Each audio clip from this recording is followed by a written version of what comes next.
Our next guest says President Obama tried to set up Hillary Rodham Clinton to take the fall in Benghazi and say it's all part of a bitter rivalry between America's two most powerful political couples, the Obamas and the Clintons, stretching back to 2008. Ed Klein is the author of Blood Feud, The Clintons versus the Obamas. He joins us now. Ed, I'm not surprised you're coming out with a book like this, but I am surprised you say Blood Feud, because without Bill Clinton, and you could argue without Hillary Clinton, that you don't see, he does not get elected, reelected. That's right, because Obama... It's the worst feud ever. If you recall, Obama in August of 2011 had the lowest approval ratings of his presidency.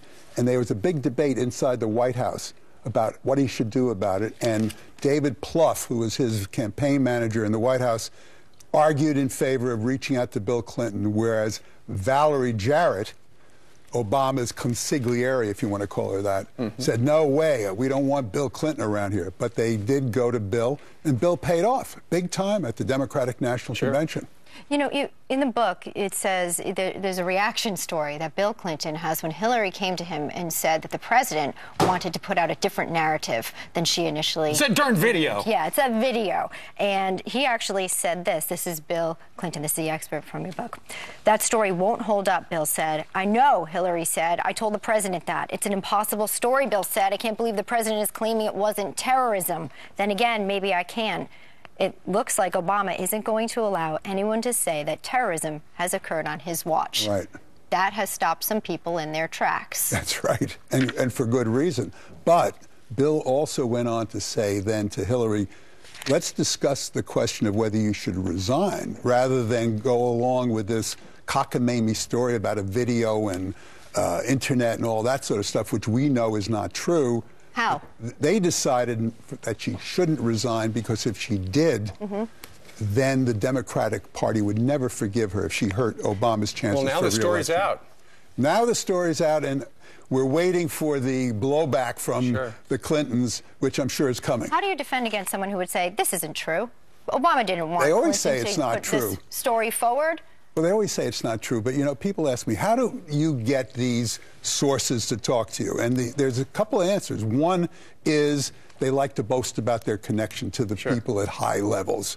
Number two, they want to get their story out. So this story about Hillary and Bill kind of sheds a little positive light on Hillary, that she knew it wasn't true. But then again, it also shows that she's ready to lie and lie to the families of the dead people in Benghazi in order to protect the president. So your sources are impeccable. We were talking a little while ago, and, you know, you talk, it's right down to the level where you talk to the household help. I did. When the Obamas went on vacation, Martha's Vineyard, later on I spoke to the household help that was there, and they told me that the Obamas had separate bedrooms, that the president smoked in bed, that he ate Murdoch fudge in bed.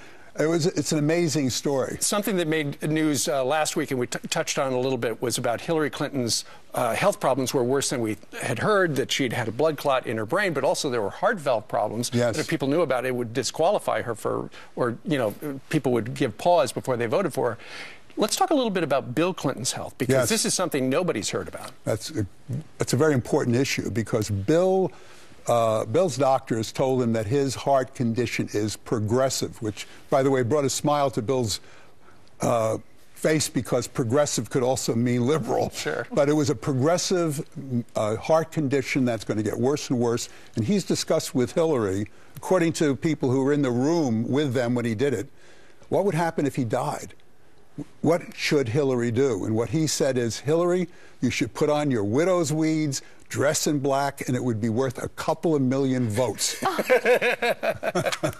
I can hear him say that. Yes. You almost can, for sure. When did the break happen between these? I think it began in 2008 during the primaries, when they called each other all kinds of names. Bill was called a racist by the Obamas, and Bill called Obama a fairy tale. You remember that? They've never really gotten over that.